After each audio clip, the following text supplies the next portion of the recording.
Assalamualaikum warahmatullahi wabarakatuh. Halo teman-teman, kami dari kelompok Satu. Kelompok kami terdiri dari 7 orang. Saya Rafanada, Saya Zulfa. saya Naila, Saya Mutia. saya Aida, Saya Rahma. Dan saya Hasna. Kelompok kami akan membahas mengenai materi-materi PKN di SD berdasarkan kurikulum Merdeka.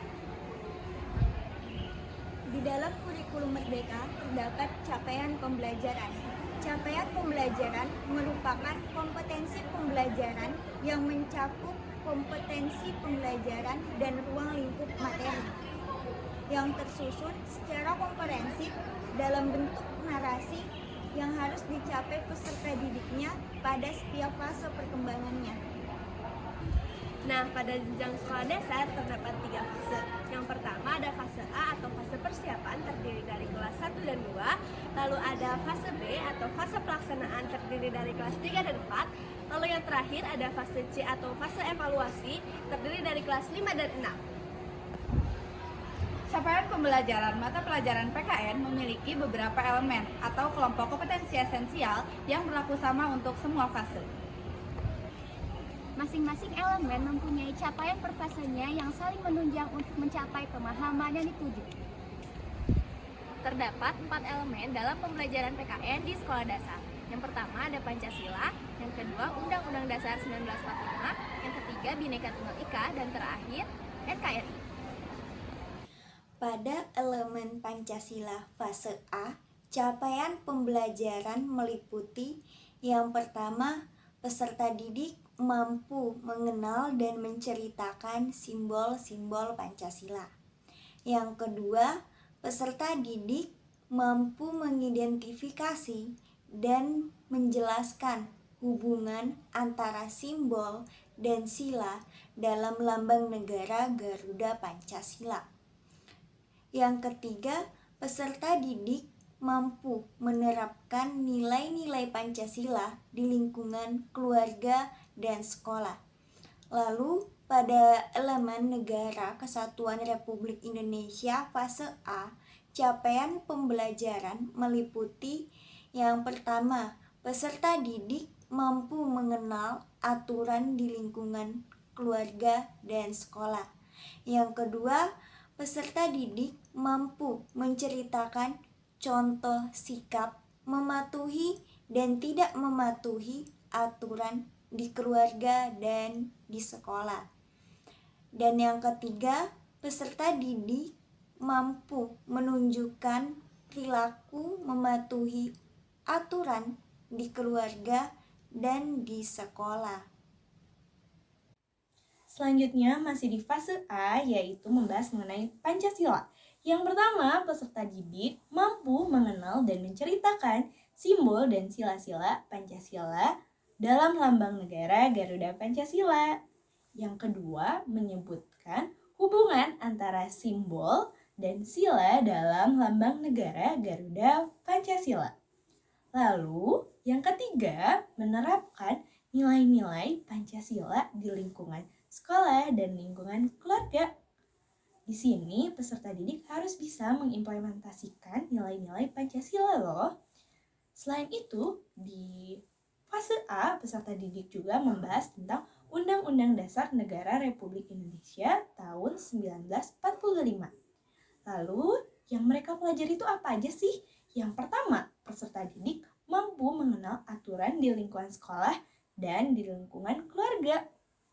Yang kedua, menceritakan contoh sikap dan perilaku mematuhi aturan dan tidak mematuhi aturan di lingkungan keluarga dan sekolah. Yang ketiga, menunjukkan perilaku mematuhi aturan di lingkungan keluarga dan lingkungan sekolah. Terima kasih. Pada fase B terdapat elemen Pancasila dengan capaian pembelajaran yang meliputi Pertama, peserta didik mampu memahami dan menjelaskan makna sila-sila Pancasila dan mencontohkan penerapan sila Pancasila di kehidupan sehari-hari. Lalu yang kedua, peserta didik mampu menerapkan nilai-nilai Pancasila di lingkungan keluarga, sekolah, dan masyarakat. Lalu pada elemen Undang-Undang Dasar Negara Republik Indonesia tahun 1945 dengan capaian pembelajaran yang meliputi yang pertama, peserta didik mampu mengidentifikasi aturan di keluarga, sekolah, dan lingkungan tempat tinggal serta melaksanakannya dengan bimbingan orang tua dan guru. Lalu yang kedua, peserta didik mampu mengidentifikasi dan menyajikan hasil identifikasi hak dan kewajiban sebagai anggota keluarga dan sebagai warga sekolah. Lalu yang ketiga, peserta didik melaksanakan kewajiban dan hak sebagai anggota keluarga dan sebagai warga sekolah. Selanjutnya, pada elemen Bhinneka Tunggal Ika fase B, capaian pembelajaran meliputi yang pertama, peserta didik mampu menjelaskan identitas diri, keluarga, dan teman-temannya sesuai budaya, minat, dan perilakunya. Lalu yang kedua, peserta didik mampu mengenali dan menyebutkan identitas diri orang di lingkungan sekitarnya. Lalu yang ketiga, peserta didik mampu menghargai perbedaan karakteristik baik fisik maupun non-fisik orang di lingkungan sekitar. Lalu yang keempat, peserta didik mampu menghargai kebinekaan suku bangsa, sosial budaya dalam bingkai Bhinneka Tunggal Ika. Lalu, pada elemen Negara Kesatuan Republik Indonesia atau NKRI, capaian pembelajaran meliputi yang pertama, peserta didik mampu mengidentifikasi dan menyajikan berbagai bentuk keberagaman suku bangsa, sosial budaya di lingkungan sekitar. Lalu yang kedua, peserta didik mampu memahami lingkungan sekitar, baik RT, RW, desa, kelurahan, dan kecamatan sebagai bagian tidak terpisahkan dari wilayah NKRI. Lalu yang ketiga, peserta didik mampu menampilkan sikap kerjasama dalam berbagai bentuk keberagaman suku bangsa, sosial, dan budaya di Indonesia yang terikat persatuan dan kesatuan. Selanjutnya, capaian dari elemen Negara Kesatuan Republik Indonesia pada fase C adalah peserta didik mampu untuk yang pertama, mengenal wilayahnya dalam konteks kabupaten atau kota, provinsi sebagai bagian yang tidak terpisahkan dari wilayah NKRI. Dan yang kedua, membangun kebersamaan, persatuan, dan berkontribusi menciptakan kenyamanan di sekolah dan di lingkungan sekitar. Capaian dari elemen pada Undang-Undang Dasar Negara Republik Indonesia tahun 1945 fase C adalah peserta didik mampu untuk 1.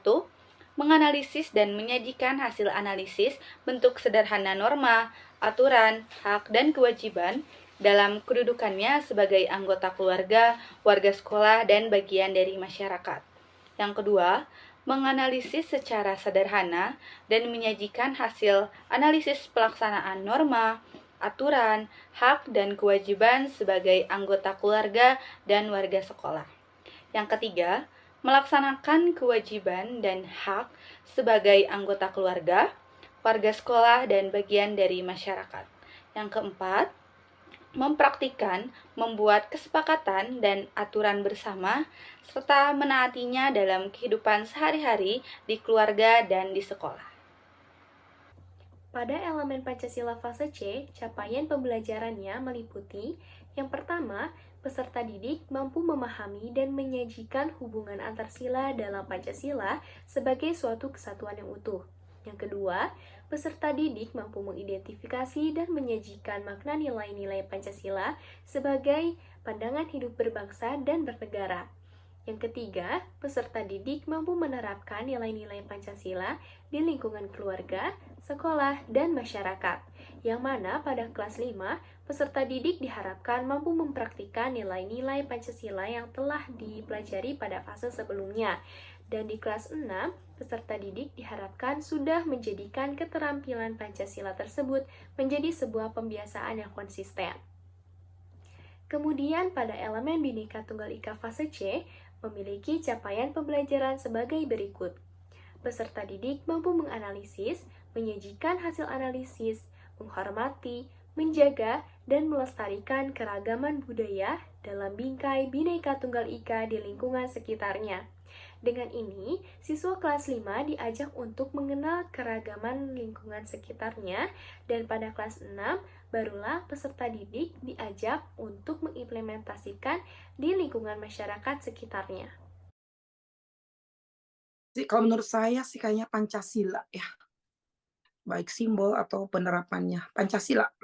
PKN yang paling mudah di SD itu pelajaran yang benar-benar nyata mereka rasakan di kehidupan mereka aslinya gitu. Tentang ketanahnegaraan, yang hubungannya dengan peraturan negara, kedudukan tertinggi negara kayak gitu.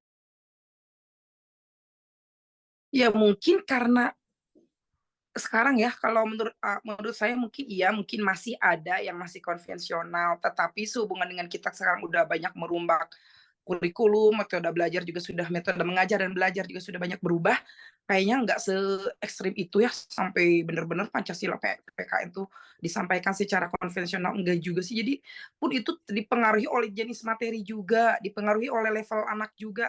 Soalnya sekarang juga udah banyak guru-guru yang pakai metode ngajar PPKN itu udah seru. Jadi, ya ini tuh bener gitu PPKN, dan itu PPKN tuh nggak yang teoritis doang, nggak cuma nyampein kayak gitu doang, tapi si anak juga merasakan bahwa ya tanpa sadar anak-anak juga sudah menemukan pengetahuan PPKN di dalam kelasnya bergantung kepada metode ajar yang gurunya berikan. Ya, situasi hal-hal seperti itu mungkin dipengaruhi karena judulnya aja udah PKN, Pendidikan Kewarganegaraan, terus gimana ya, nggak kebayang gitu apa yang harus diajarkan ke anak-anak. Mungkin itu jadi kendala dulunya, tapi kan sekarang udah banyak kebebasan untuk memilih metode ajar dan segala macamnya. Kayaknya udah nggak se-ekstrim itu, banyak yang sudah modern, banyak yang sudah lebih luas lagi gitu, memberikan cara pengajaran yang lebih bagus, lebih enak ke anak-anak untuk masalah pelajaran PKN. Iya, mengajarkan ketuhanan yang Maha Esa, misal seperti itu. Penerapannya seperti apa? Selain anak disampaikan secara lisan dari ibu gurunya, anak juga dalam keseharian setiap harinya itu benar-benar diterapkan dan dirasakan. Jadi setiap hari karena anak kelas 1 itu segala macamnya, detil-detilnya itu masih dalam bimbingan guru, dari mereka mau makan, mau membaca, mau megang buku, mau megang kertas, mau megang pensil, itu pun juga kan diterapkan apalagi berhubungan dengan teman-temannya, bermainnya, belajar bersama temannya, saling memberi pinjam, saling menolong teman, atau segala macam tuh, ibu gurunya pasti akan selalu mengaitkan dengan Pancasila. Berarti pantauan ibu gurunya selain dari kognitif yang tertulis, bu gurunya berarti kan melihat keseharian anak di sana ya, di sekolah. Kalau menurut saya sih ya, masih tahap yang aman, oh berarti udah nerap yang kemarin saya ajarkan, bahwa secara teman harus rukun misalkan. Ya misalkan mungkin dari situ aja bu guru melihatnya. Jadi saya menganggap ya aman, sudah pada level aman. Itu di sekolah, tapi saya kan tidak tahu kalau di lingkungan di luar sekolah. Mungkin batas penilaian menganggap diterapkan atau tidak baik atau tidaknya sebatas guru hanya di sekolah, saya menganggap itu tidak baik dan mungkin mereka juga masih berprogres dan berproses kalau anak-anak kelas 1 itu, gitu. Saya biasanya menyelipkan lagu kayak gitu. Apalagi zaman sekarang mah banyak ice breaking kayak gitu, tapi banyaknya sih bermain peran ya, dan anak-anak tuh lebih antusias bermain peran. Misalkan saya jadi ibu di dalam rumah, terus anak-anak yang melanggar aturan seperti apa, mereka tuh lebih nerap. Mungkin mereka nggak nyadar, mereka tuh lagi melatihkan diri belajar disiplin di rumah atau belajar disiplin di sekolah. Mereka tidak sadar itu, tapi dari respon mereka pas, "Ibu, saya mau menjadi ibunya." Nanti anaknya kan tidak taat aturan nih, aturan di rumah. Misalkan belajar tentang PKN, belajar tentang aturan di rumah, anaknya tidak pulang-pulang. Kita bikin apa, bermain peran anak-anak itu menjadi satu orang tua, satu menjadi anak, satu menjadi apa tuh, mereka tuh benar-benar banyaknya bernyanyi juga sih, bernyanyi tapi cenderung bernyanyi itu hanya memeriahkan suasana dan materinya kurang nerap, cenderung kepada hafalan biasanya kalau menyanyi.